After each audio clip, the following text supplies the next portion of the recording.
Comenzamos nuestro repaso por las colecciones de Python con las tuplas. Vamos a ir a la fase 2 del manejo de datos y optimización y tema 4, colecciones de datos. Aquí ya tenemos la lección de las tuplas para trabajar con este fichero del notebook. Las tuplas son unas colecciones parecidas a las listas, con la diferencia de que estas son inmutables. Se utilizan para asegurarnos de que determinados datos no se pueden modificar. Python utiliza tuplas en algunas funciones para devolver resultados inmutables, por eso conviene saber identificarlas. Una tupla se declara muy fácilmente. Es parecida a una lista, pero cambiando los corchetes por un paréntesis. Por tanto, creamos un paréntesis y dentro podríamos poner varios elementos como si hiciéramos una lista. 100, hola.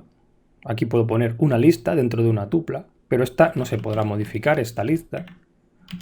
Y por ejemplo otro número, menos 50. Si mostramos la tupla, pues lo que tenemos es una especie de lista, pero como veis, delimitada por paréntesis. Las tuplas, al igual que las listas, aceptan indexación y slicing.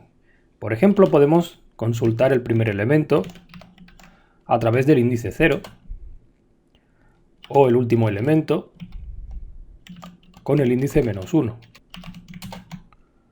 También podemos utilizar el slicing, por ejemplo, para mostrar desde el segundo elemento de índice 1 hasta el final,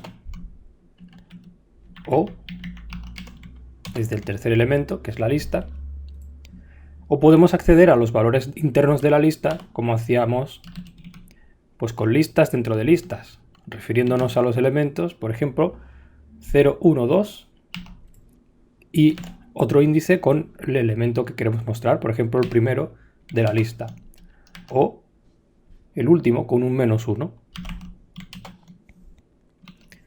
Sin embargo, como ya hemos dicho, la diferencia es que una tupla no se puede modificar su valor, así que si intentamos redefinir uno de sus valores con el índice, por ejemplo poniendo aquí un 50, nos da un error y dice que la tupla no soporta la asignación de ítems.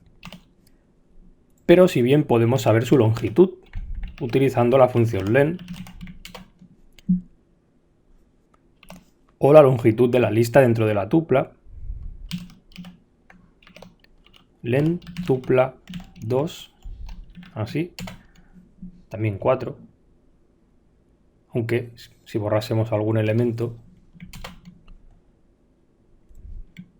pues daría lo que mide la lista interna, ¿no? Esta de aquí. Algunos de los métodos internos que comparten con las listas son, por ejemplo, el index.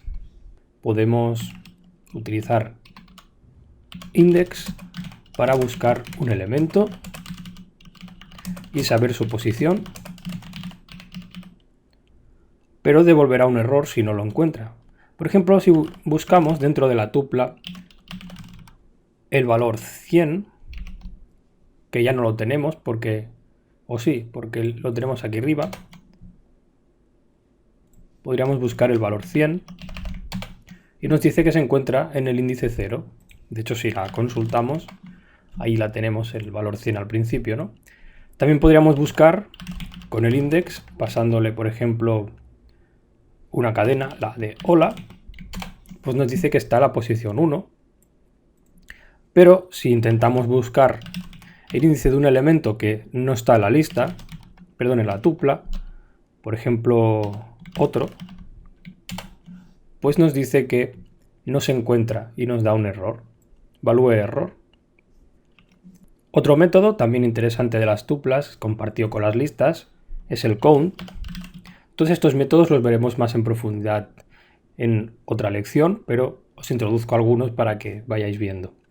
Por ejemplo, el count nos permite contar el número de elementos repetidos o no que puede haber dentro de una tupla. Por ejemplo, aquí tenemos la tupla 100, hola, 1, 2, 3 en una lista y -50. Por tanto, ningún elemento estará más de una vez, pero por ejemplo si buscamos cuántas veces está el elemento número 100, nos dice que una. Y si buscamos un elemento que no está, por ejemplo algo, una cadena que no está, nos dice que no está ninguna vez, 0 veces.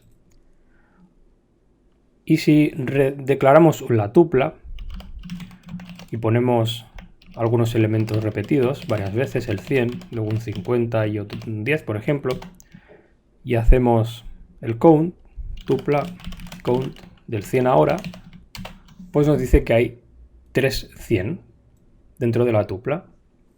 Por último, algunos métodos que evidentemente no comparte con las listas puede ser el append, que es el de añadir elementos, dado que la tupla no se puede modificar, no tendría sentido que tuviera ese método. Por tanto, si intentamos hacer un tupla append de cualquier elemento, pues nos da un error y dice que no tiene este método, este atributo o como queráis llamarlo.